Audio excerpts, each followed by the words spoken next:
Oke, bismillahirrahmanirrahim. Assalamualaikum warahmatullahi wabarakatuh.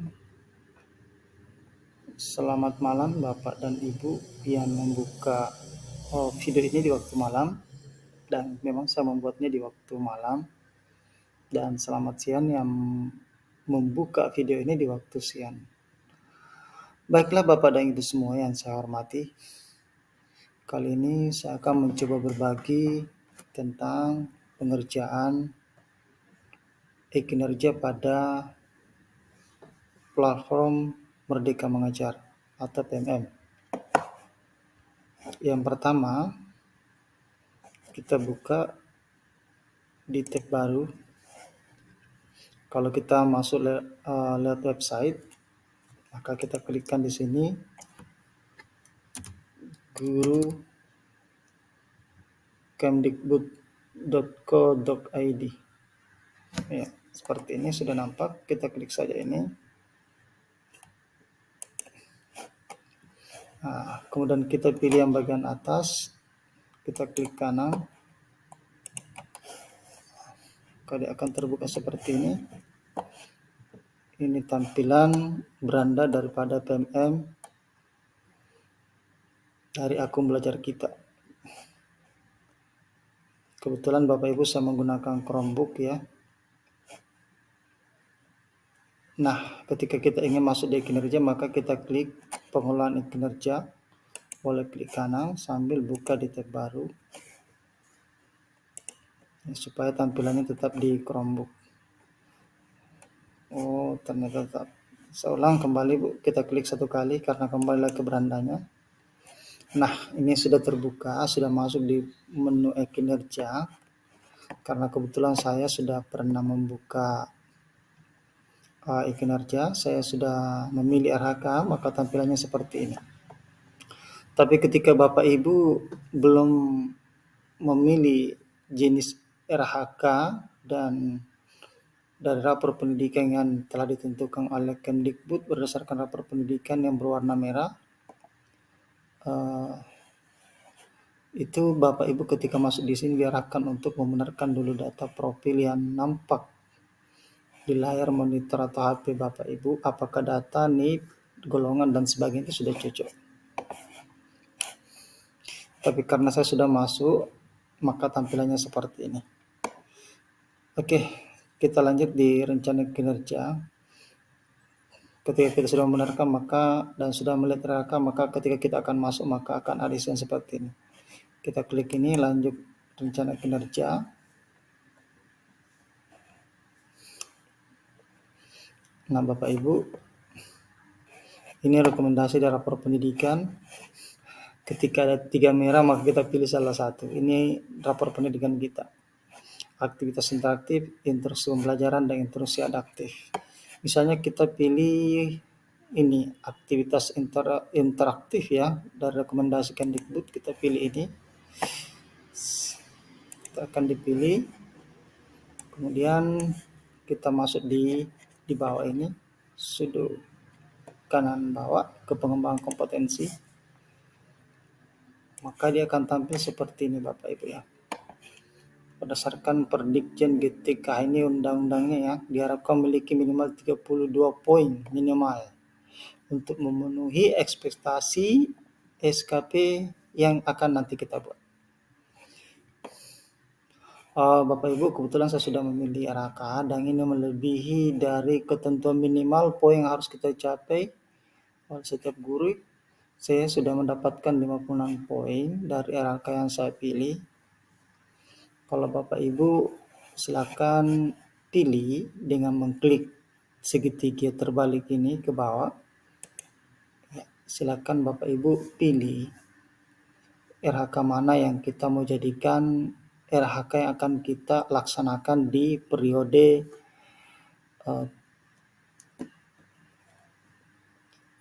Januari sampai Juni tahun 2024 ini. Silakan kita pilih Bapak Ibu.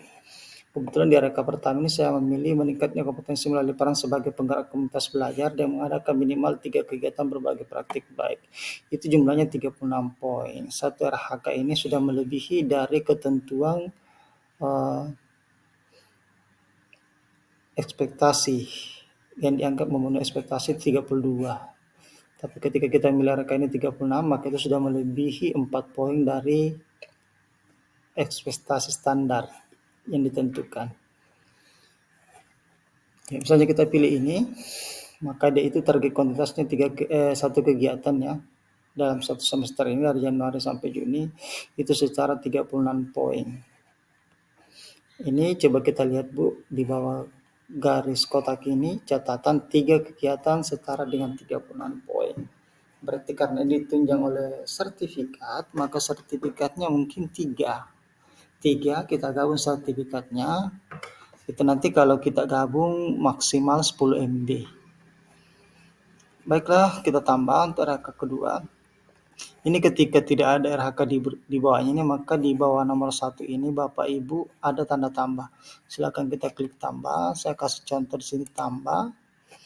Kemudian ini sudah RHK 4 ya Bu, karena saya sudah pilih 2 di atasnya, 1, 2, 3. Kita pilih, kemudian silakan tentukan RHK mana yang kita pilih. Seperti itu. Saya hapus ya karena saya sudah menentukan 1, 2, 3 ini. Yang kedua Bu, RHK yang kedua Bapak Ibu saya pilih meningkatnya kompetensi melalui peran sebagai peserta berbagai praktik baik yang diselenggarakan komunitas belajar.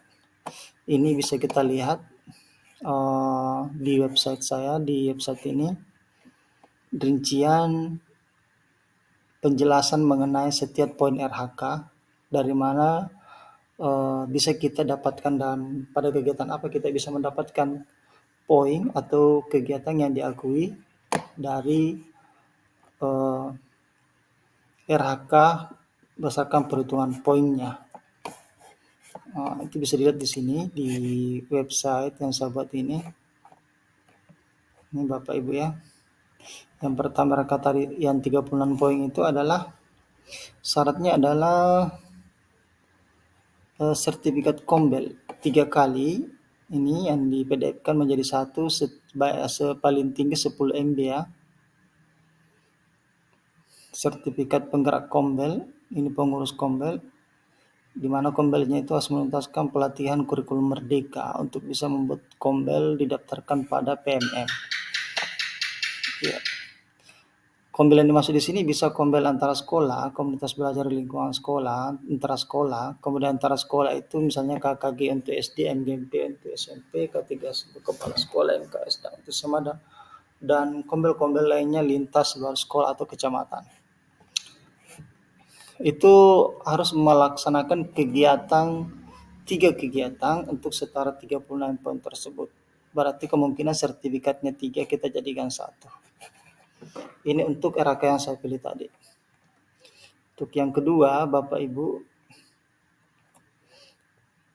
ya ini dulu nomor 4 meningkatnya kompetensi melalui peran sebagai narasumber. Itu kegiatan yang berdurasi 2-3 jam. Bukti dukunnya ditunjang dengan sertifikat, poinnya itu 8. Ya. Apakah kegiatan narasumber di PMM atau kegiatan non PMM? Untuk lebih jelasnya Bapak Ibu silakan kita pilih RHK-nya. Setelah kita pilih RHK-nya Bapak Ibu semua, kita klik ini. Ini kan saya sudah pilih 3 Bapak Ibu dan ternyata poinnya melebihi dari standar yang ditetapkan yaitu 32 poin. 32 poin ini lebih 32 poin dalam perjalanan semester ini dari Januari sampai Juni. Ini sudah ada 56 poin. Setelah cukup RHK-nya, Bapak Ibu rasa cukup, silakan pindah ke tugas tambahan. Kita klik tugas tambahan. Di tugas tambahan ini bisa Bapak Ibu baca. Jika tugas yang diberikan kepada Anda tidak termasuk dalam tugas tambahan di sini, maka Anda dapat melewati pengisian tugas tambahan dan lanjut ke halaman berikutnya. Artinya Bapak Ibu ketika tidak punya tugas tambahan di sekolah, bisa tinggalkan halaman ini ke perilaku kerja. Ini. Iya. Apa saja yang ada di tugas tambahan ini, Bapak Ibu bisa klik ini ya. Ini kita sesuaikan dengan jenjang kita ketika kita di SD. Ini hanya untuk SMK, ada penjelasannya di sini. SMP SMK. Kalau Bapak Ibu guru SD, saya guru SD, ya kita pilih kegiatan tugas tambahan yang berhubungan dengan SD. Kalau dari saya pilih nih, meningkatnya kinerja satuan pendidikan melalui pelaksanaan tugas tambahan sebagai pengurus organisasi. Kebetulan saya sebagai pengurus AKFAI, Alhamdulillah, dan juga anggota KKG Kabupaten. Yang saya pilih ini Bapak Ibu sebagai tugas tambahan di tingkat kabupaten kota. Kemudian di RHK tugas tambahan kedua, saya juga masukkan di sini meningkatnya kinerja satuan pendidikan melalui pelaksanaan tugas tambahan sebagai guru piket. Ini guru piket untuk di sekolah. Satu kegiatan per semester disertai dengan SK dari kepala sekolah kalau di sekolah sebagai piket. Kemudian seperti tadi juga sebagai organisasi ya boleh disertai dengan SK kepengurusan. Untuk Bapak Ibu yang berperan sebagai sebagai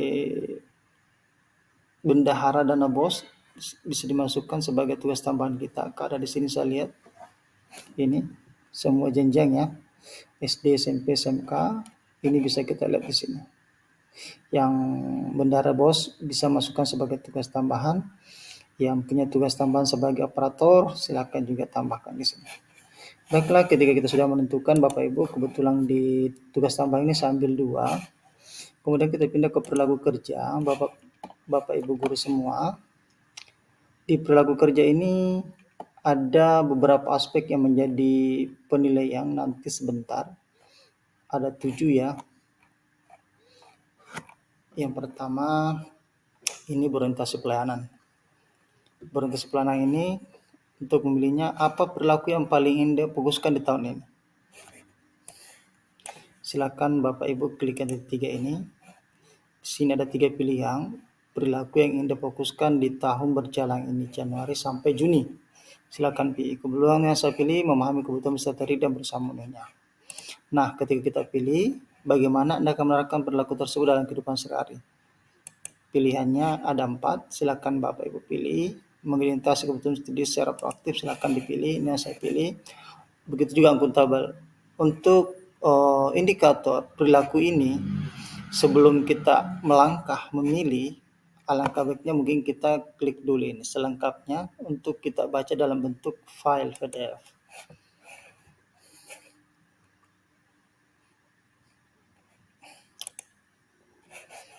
Kita klik kanan. Oke, saya pakai Chromebook ini Bapak Ibu. Ini pilihan-pilihan yang ada pada perilaku kerja. Akuntabel, silakan dipilih. Yang jelasnya kalau Bapak Ibu memilih indikator melaksanakan tugas dengan jujur, maka perwujudan perilakunya seperti ini. Kalau indikator perilaku keduanya ada 2 pilihannya. Kalau melaksanakan tugas dengan jujur, perwujudan perilakunya ada 4. Kalau indikator perilakunya tidak menyalahgunakan kewenangan jabatan demi keuntungan pribadi, itu indikator perwujudannya 2. Ini bisa kita pilih ketika kita pilih ini titik 23 indikator perilaku tidak menyalahgunakan kewenangan jabatan dan untuk kepentingan pribadi, maka perwujudan perilakunya Bapak Ibu bisa pilih ini. Apakah menghindari situasi yang menimbulkan konflik atau mengambil keputusan dengan objektif. Silakan. Begitu juga kompetensi berikutnya. Kita pilih indikator ini, pilihannya 2. Seterusnya sampai di bawah Bapak Ibu silakan tentukan menurut kemampuan dan yang kita bisa laksanakan. Setelah selesai Bapak Ibu semua, mana tadi indikator pelayanan ini, sini saya kembali ke pengerjaan kita ya. Ini sudah, silakan simpan draft atau kerangkuman. Klik rangkuman. Ini untuk melihat semua pilihan-pilihan mulai dari tahap 1 sampai terakhir kerangkuman ini.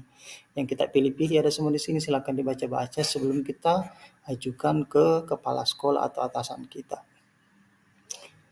Itu untuk periode Januari ini. Saya rasa cukup Bapak Ibu tutorial yang bisa saya berikan secara singkat, dan mohon maaf kalau tidak jelas. Untuk lebih jelasnya, Bapak dan Ibu bisa membaca petunjuk penjelasan dari setiap RH ini di website saya. Saya rasa cukup Bapak Ibu, terima kasih atas perhatiannya. Lebih dan kurangnya mohon dimaafkan. Wabillahi taufiq wal hidayah. Wassalamualaikum warahmatullahi wabarakatuh.